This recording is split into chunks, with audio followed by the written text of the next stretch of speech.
Bonjour chers élèves, la séquence d'aujourd'hui porte sur la notion de résolution par combinaison d'un système d'équations linéaires dans R au carré.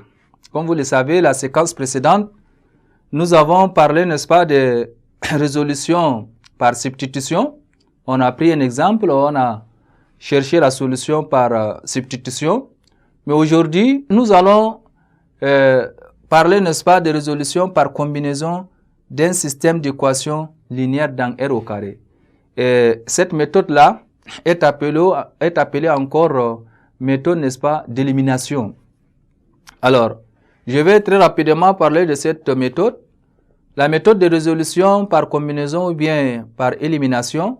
Le principe même de la résolution par combinaison consiste à faire une combinaison bien choisie afin d'éliminer une inconnue. Et là, je vais passer par un exemple. On va vous donner un système S. Voilà, très rapidement, chers élèves, je vais vous donner un système. Le système, on a la première équation, 2x plus 5y égale à 6. Vous voyez bien? 2x plus 5y égale à 6. Et 3x moins 4y égale à combien? Égale à 1.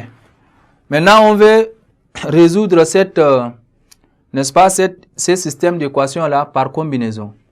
Alors, le système équivaut à, si on veut par exemple éliminer les x, alors on va chercher à multiplier ici par moins 2, à moins 3 et ici par 2. Ou bien par 3 ici et ici par moins 2.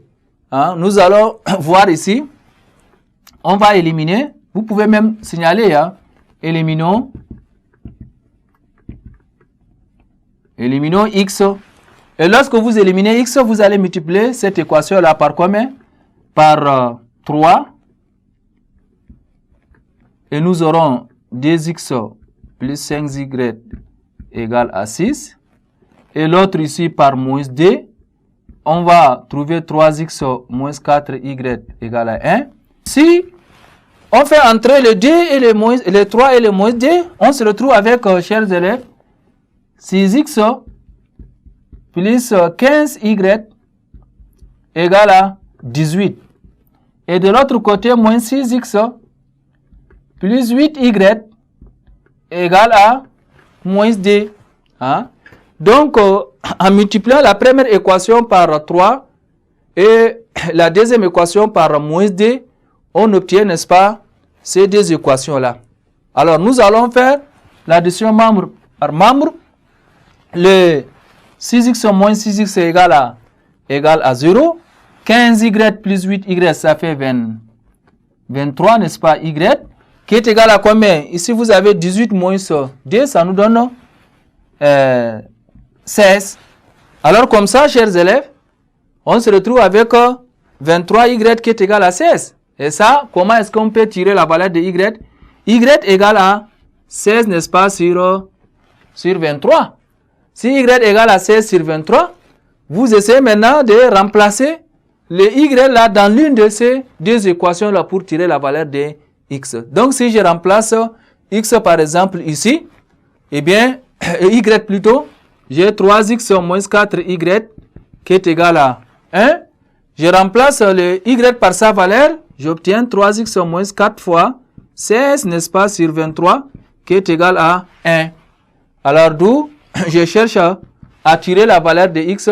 X est égal à 29, n'est-ce pas, sur 23. Hein? Après avoir multiplié les 16 fois 4, et vous ramenez de l'autre côté, et on réduit, n'est-ce pas, au même dénominateur, on va trouver que x est égal à combien? X est égal à 29 sur 23. Et si x est égal à 29 sur 23, est-ce l'ensemble de solutions sur quoi?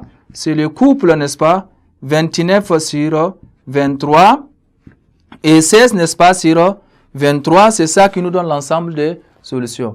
Alors, chers élèves, vous pouvez aussi remarquer, hein, après avoir trouvé y dans la première combinaison, on peut le remplacer par sa valeur, les 16 sur 23 là, dans l'équation 1 ou bien dans l'équation 2 afin, n'est-ce pas, de déterminer la valeur de x. Comme ça, vous aurez, n'est-ce pas, à déterminer le x et le y.